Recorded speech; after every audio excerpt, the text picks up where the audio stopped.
Good morning, good afternoon, good evening, wherever you're watching. The channel's called Ratchet. My name's Andrew, and on this episode, I'm going to be introducing my GT40. Run the title. Welcome to the channel. You must be new as this is the first episode, so thank you for tuning in. If you do like what you see, then be sure to hit the like and subscribe button below so you don't miss any new content that I do release. In this instalment, we're going to be taking a look around the car so I can show you how it sits at the moment, just tell you about how I ended up owning a GT40, and also what plans we've got coming up. What plans I've got for the car over this winter. Going to be redoing some of the work that I'm not happy with on the car, but we'll get into that in more detail. But before any of that, it's time for the standard arty clips set to music. So run that.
So I think a portion of these videos I'm going to try and do here, mainly because it's just far warmer and a lot more comfy.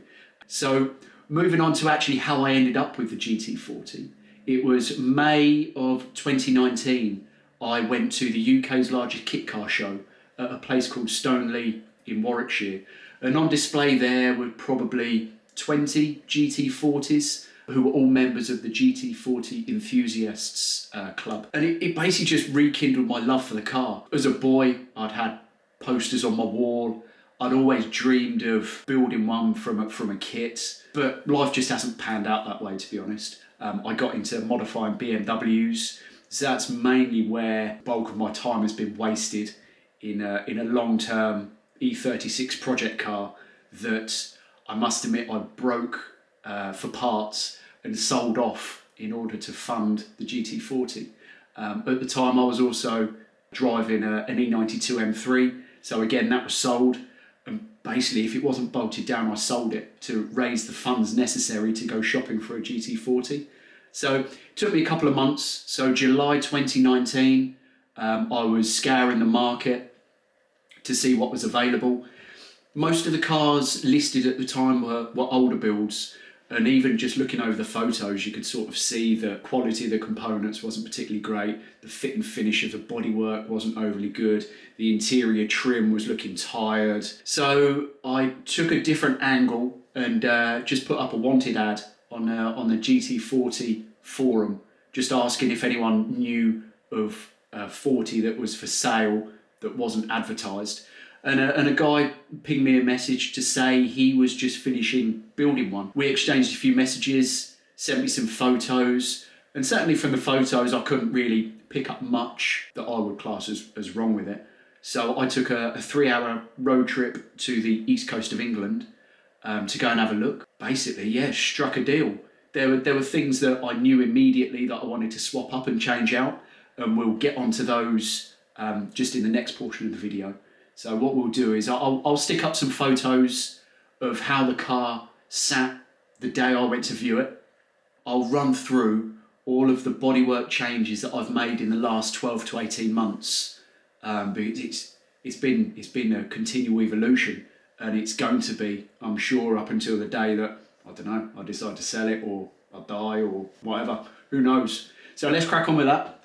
And yeah, let's go for it. Right, so scrap my initial idea. So rather than bore you all to death, what I will do is I will copy and paste the list into the description box below, and you can have a read through. These are the pictures that I took when I first went to view the car. And I must admit, I was absolutely buzzing to see it, realising a boyhood dream. So I sort of looked past all the bits that weren't to my taste, weren't quite up to my standard. Yeah, I just got sort of, just got caught up in it all, and what more can you say? So what's coming up on the next episode? The biggest project for this winter is a complete strip out and remodel of the interior. The car comes with a dropped floor to give more head height to the roof, but it's stopping me from lowering the car as much as I want to. So the drop floor is going to be coming out, probably going to soundproof the interior to make it a bit more of a comfortable place to be, remodel the seats, and I'm sure a load of other things that are just going to evolve once I start the project. So that's the plan, new interior time. Next episode, we're going to be getting the car sat up on axle stands, start stripping out the interior just to dig into it, just to see what we're dealing with, and then get a plan put together, get some bits on order, and let's get cracking. So I hope you enjoyed this video.